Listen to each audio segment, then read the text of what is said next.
So you want to move to San Antonio, Texas? In this video, we're going to step you through the home selling process. We're going to take you step by step on what it takes to prepare your home for the market to sell as quickly as possible. And we're going to get started on that right now.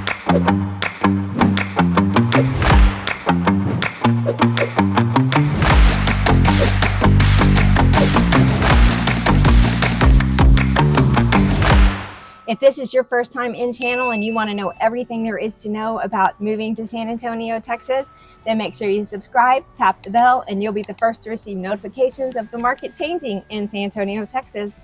We're Brian and Brenda Jones, the proud owners of Lone Star Home Realty. We get calls from people like you every day. So give us a call and let us help you. If you're moving in 9 days or 9 months, it doesn't matter. We'll help you any way we can. All of our information is in the box below. You can call us, text us, email us, or even sign up for a Zoom. We would love to chat with you and help you make a smooth move to San Antonio. Let's show these people how to sell a house. Let's do it. So first things first, preparation is key. Before you sell your home, you want to make sure everything is in order and where it needs to be so that we can get the most money for your top dollar. You definitely don't just want to throw your house on the market. There's lots of steps to go through to make sure that it is prepped and ready and get the most that you can get.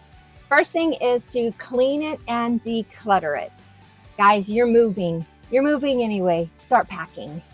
Start packing. When you're going through your closets, if you need to pull some of those clothes out, pull all the clothes out if you want, if you're going to move somewhere first. But it's important that buyers have an impression that the home has lots of space. So you want to make sure and take down any personal pictures. We always say anything that has eyes needs to come down. That may sound really crazy to you, but that includes things like family photos. Trophy mounts. Deer heads. Sorry, guys. I know you're so proud of those heads and those deer and the fish and whatever else you've killed, but please take those down because you want your house to be marketable to anybody and everybody. You have people out there that absolutely hate people that are hunters. You don't want that to distract from your home. So take them down. Family photos, I know you love those pictures. I know they mean a lot to you, but buyers want to see their family. This is not your house anymore. You need to get that through your head. It's no longer your house. So take them down. Let the buyers imagine their home, their family photos on the walls. So anything that has eyes has to come down. We want to make your home as neutral as possible and appealing to all buyers. So that includes, we've walked in houses and we've seen walls just covered in crosses. Yep. The crosses have to come down. Yep. We're Christians. Crosses have to come down. Also, cleaning off your countertops in your kitchen. Take and put away as much as you can. You want the home to feel as big and open as possible.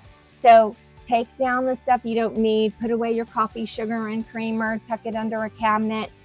Do something to just clean out the counters to make it look a lot bigger than it really is. All right. Repairs and upgrades. It's possible that your home needs upgrades, but we don't want to spend a lot of money to get your upgrades done if you're not going to get your money back out of it plus some. So make sure you let us know before you do anything. I don't care how big or small it is, let us know, let's talk about it. And that way you're not wasting time and money on something that is not really necessary. And just because you think it's needed, may or may not be. So don't spend any money fixing anything, updating anything until you've talked with us and we've walked through it with you to make sure that it's really a necessary expense. Now, if you got a leaky water heater, we're gonna tell you to get that fixed. If your AC's not quite cooling as it should, you need to get that fixed. Well, we're gonna tell you to get your heating air conditioning system serviced anyway. Yeah, absolutely. That's definitely a must. All right. Seller's disclosure. So one of the programs that we use is called Seller Shield, and Seller Shield is a website that walks you step by step through the seller's disclosure here in Texas, and it will guide you and help protect you in your seller's disclosure. You have to be open and honest in your seller's disclosure, guys. This is where a majority of lawsuits come in when you're in the home selling process, because you knew something was wrong, you knew something was broken, and you did not let the new buyers know that. So the seller shield is really cool. It walks you through the process. It lets you know, hey, this is a serious question. This is a lot of lawsuits happen around this specific question. And it makes you stop and think about your answer a little more detailed or a little more thoughtful than just answering yes or no. So it's a really good thing. And we get the report and can be sent out there on the listing. The good thing about Seller Shield is they also offer protection up to $20,000 in legal fees if you have somebody come back on you. But you still have to be honest and be able to disclose everything that you're aware of. Yeah. So then we come to staging. Now, when people hear staging, they think somebody's going to come in and they're going to bring in all this new furniture and make the house different and all that stuff. And that's can possible. Happen. There's definitely stagers out there that we can hire to do that if necessary. Staging can also be as small as, let's move the furniture, let's remove this couch, or let's change the way the room is set up to make the room look more open. It's really to help the buyer see how the room can be used and give them a vision. A lot of buyers don't have imagination. If they walk into an open concept home with absolutely no furniture in it, some of them can have a really hard time imagining, how would I set up my furniture in this room? So staging can be really important. It could be as much as adding some flowers to a room or adding some colorful towels in the kitchen. Simple little things in staging that can make such a big difference in the photos and in the way your house is presented. When it comes to staging, less is more. Yes. So, and let us know. We'll definitely walk through that with you. Next step is pricing your home. And we're going to walk you step by step through that as well. We're going to run the comparable properties in your neighborhood or in the area to get an idea of what your house may sell for based on your specific features in your home. It's also going to take into account the market condition. Are we in a seller's market? Are we in a buyer's market? Or are we in a neutral one? All of those factors, along with the comps that Brian runs, that all comes into play on where do we want to price your home. And sometimes when it's required or I feel like it's necessary, we'll hire an appraiser to come out and do an appraisal for us so we know exactly where to go into. Yep. But like I said, depending on the market, you don't want to overprice your home. A lot of people are like, man, I'm going to ask for $20,000 above what the house is valued at. You don't want to do that because it's a negative. It looks bad on the property if we are consistently lowering the price, if it's sitting there, because the listings can become stale and people won't even consider your house. They won't even look at it because it's been sitting on the market so long. There's got to be something wrong with it.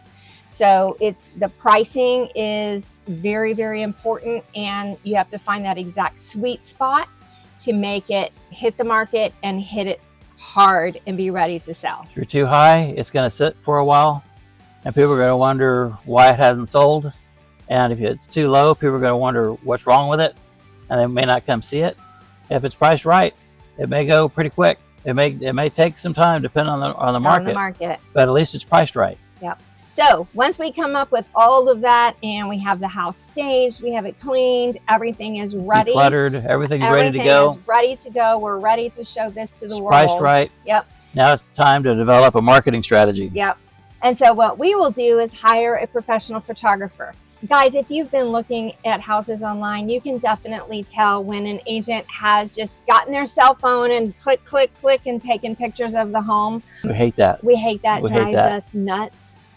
If you're going to be marketing this property, you want to do it in the best possible way. And that does include us spending money. We hire a professional photographer. They come out and they do their magic to make your home as beautiful as possible in the photography. There's basically two ways to sell a home.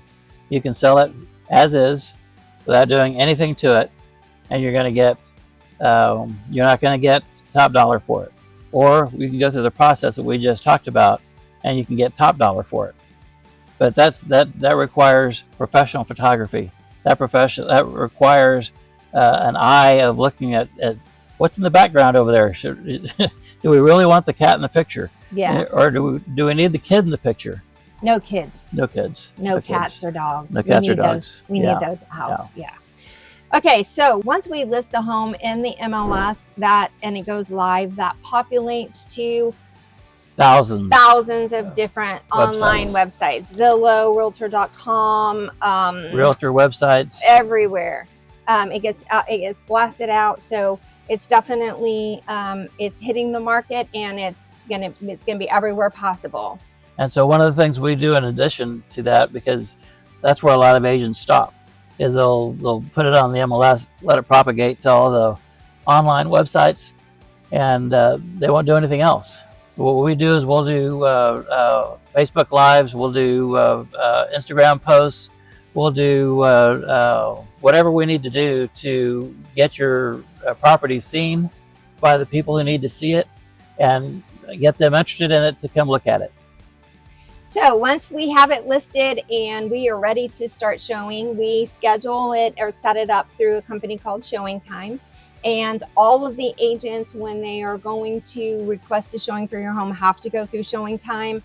That way we know exactly who is going in and out of your home, how long they're there, all kinds of things to protect your property when you're not there and there's a stranger walking through it. Now, we do ask that you be flexible on your time. Now, sometimes if you're working from home or you have pets or kids that you need to make sure you're cleaned up and everything is put back together the way it needs to be for someone to walk through the home, we can set a time on Showing Time to say, hey, you have to give us at least an hour's notice before we'll allow a showing, 2 hours. 2 hours, whatever is necessary. We'll work with you on that to make sure, but just be flexible, because you are going to be, especially if you have pets and kids, you are going to be going in and out, packing up, cleaning up, coming back. It's going to be complicated. So just be flexible with us and make sure that you're willing to step out of that home. You don't need to be there. Please don't be there. Please don't be there. It's not that you don't need to be. Please don't be there during a showing. It's very awkward. It's just a bad thing. So don't be there. What about open houses?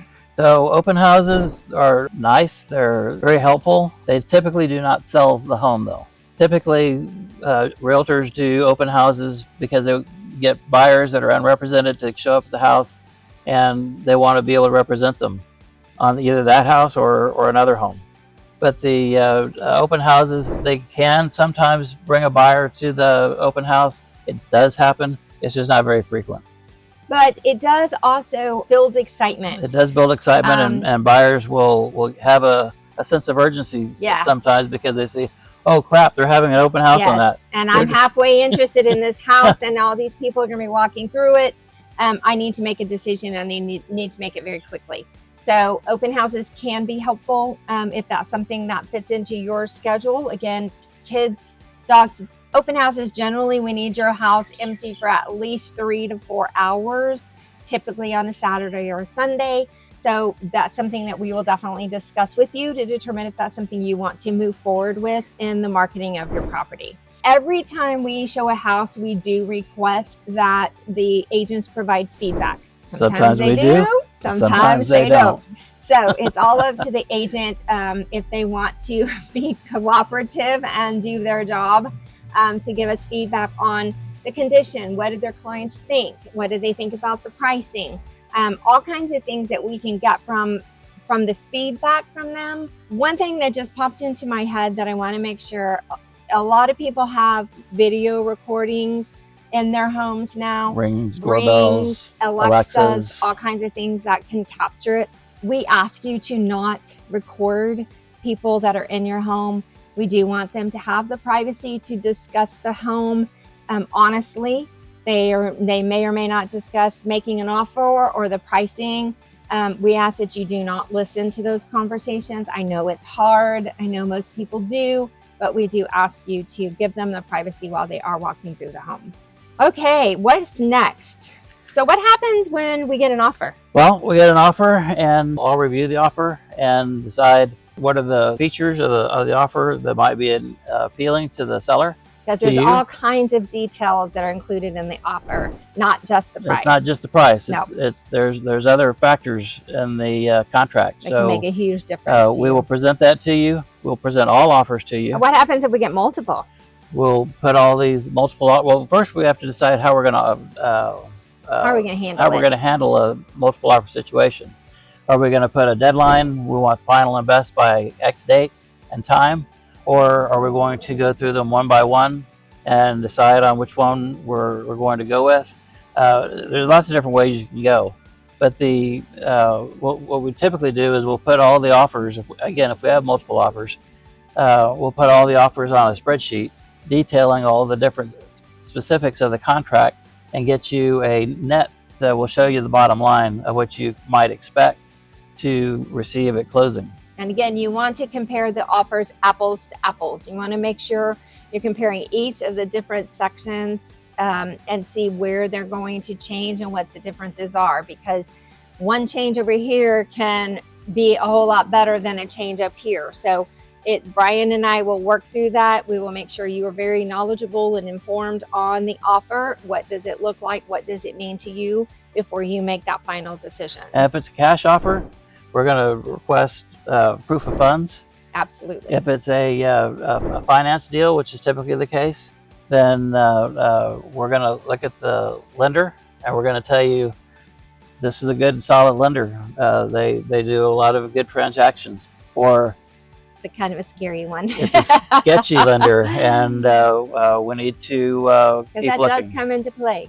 The lender makes a big difference. We can even go back to the buyer and ask them to switch lenders. So what happens if we get the offer and we're like, oh, it's okay, but how do you offer back, or what do you do? We can counter the offer and tell them we're not going to pay for the title policy, or we're not going to pay for the survey, and we want $10,000 more, or whatever the situation may be. Well, we can counter the offer. And that's negotiations on this is very, very common. So just because they have made X offer, if it absolutely has turned you off and you're like, it's insulted me, they even offered that, we don't even have to answer it. If it's something you're like, okay, let's try this, we can do that. Or you can accept it as is written. If it's a great offer and you're like, I'm done, let's do it, done. So don't be afraid to counter. Don't be afraid to talk to us about what you're thinking, because we definitely want to make sure you're getting what you want for your home if it is reasonable. So once we come to terms, then it's time for everybody to confirm their terms, negotiations. To confirm that offer is for real. With signatures. And so everybody's going to sign the contract. All parties are going to sign the contract. And then we'll submit it to the title company and to the lender so they can start doing their work. And that's when the buyer does have to submit some money. They have to put down the earnest money. Typically, they're going to ask you for an option period. It's usually 7 to 10 days. And it's about $100, $150, $200 to take it off the market. It's considered active option. So it's kind of letting everybody know, hey, we have an offer, but they're doing their due diligence. They're getting the inspections done. They're measuring things. They're making sure that this truly is the home that they want to move forward on. So they have to put some skin in the game. And if they back out because of an inspection and we're unable to come to terms on their request after the inspection, then they get the earnest money back and you keep the option. So that is a negotiation period at that point. So be expecting, once we're under contract, you need to leave the house again for the inspection to happen. They'll come in. Please don't be there. Yeah, don't be there. They'll inspect the house top to bottom, make sure everything is in line, and the inspector will go over everything, and then they will come to us with an offer. Not really an offer. They're asking us for what they're needing repaired or money in lieu of repairs. Okay, so once you have the inspections done and the title company and their lender, they're all working really hard. You're working hard at packing and getting stuff moved out and all of that fun stuff. Then towards the end, if they're going with a lender, the appraiser is going to come out. That is a requirement by the lender. And the appraiser will come out. You can be there for that. He's going to just walk around, do his thing. No real communication or anything happens at that point. Typically, depending on the size of the house, the appraiser will be in the house taking pictures and looking at conditions. They may be in there for 30 minutes, 45 minutes max, depending on the size of the house. Yeah, so you can be there. That's not an issue for that. So once we get everything done, the appraisals come back.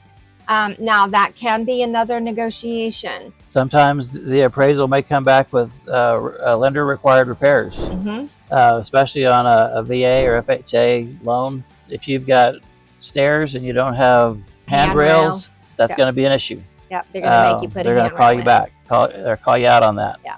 If they walk through the house and there's obvious plumbing issues or something else like that, it's going to be a lending required repair. And but what happens if the appraisal comes in and it is below what the contract price is? What happens? That's another then negotiation, for the seller? because if we're setting at $500,000 on a contract price and the appraisal comes back at $450,000, then we have to decide with the buyer: is the buyer going to come out of pocket for $50,000? Are we going to meet the buyer halfway, 25-25, or are we going to lower the price to $450,000? Because the lender is only going to loan money on the appraised value, not the contract, just what's appraised at. So that's a final negotiation. That's typically the last ones. Most of the time, if the house is priced right, and we're not in a crazy bidding war situation, that's not an issue. But just be aware that that can happen. We can get to the end. Everybody's kind of holding their breaths until we get that appraisal in and know that we have crossed that hurdle without any problems moving forward. And it's important to realize that an appraiser, what he comes up with as an appraised value is just an opinion. It's an opinion of value. His opinion or their opinion carries a lot of weight. It's a heavy opinion. But you can request another appraisal done. It doesn't happen very often. No, you can, unless there's some really egregious issues that the first appraisal came back at. Yeah. So let's say the appraisal comes in, everything is perfect. Then title company will contact us and you and schedule a time. Again, title company is going to be contacting you, getting documents from you, kind of working in the background through this whole process. So they will come up with a date for closing once we have everything done with the lender. Well, they're definitely, if you have a lien on your home, they're going to want to know what the payoff is, because the title company is going to pay off the loan out of your proceeds. Yeah. If you have other liens on the property, they will pay those off. They'll check as well. your HOA dues, make sure you're not behind, make sure you don't have any liens or anything on the property from the HOA or mechanic's lien or anything like that. Right. So they're going to be checking all of that out. And so when all of that's put together and the lending docs are at title and we're got clear to close from the lender and the buyer, then we go to closing. Yay! And bring your driver's license. Yep, absolutely. And don't expect keys. Yes, bring your keys, garage door openers, any access, mailbox keys, pieces that need to access the home. Bring all of that with you to title. Title will keep those items until the loan is funded, and then the buyer can come back to title and pick up the access items. Yep. So you were saying don't expect to get your proceeds as you're walking away from the closing table, because if it's a loan, the funds have to be, or the loan has to be funded, and that could take a few hours. So title will confirm with you how you want that money. If you want them to give you a check, they can do that. If you want them to wire the funds, they will confirm all of your banking information, and they can easily wire the funds once the lender has funded it. They can send those funds directly to your bank account. So either way, we'll walk you through it. They will tell you exactly what we need to get done, what numbers and everything they need. So you will definitely be prepared. But then once everybody's signed and everything's funded and you've moved out, congratulations, you've sold your home. So there you have it. That's the home selling process in Texas, or one of the most common home selling processes in Texas. There's a variety, but we wanted to help you with this. If this information was helpful for you, comment below and let us know if this was helpful, or if there's some other video that might be helpful for you. We can check it out and do another video just for you. And don't forget to subscribe and tap the bell so you can receive notifications as soon as we have any information updating the market. Thanks for watching, guys. Have a great day.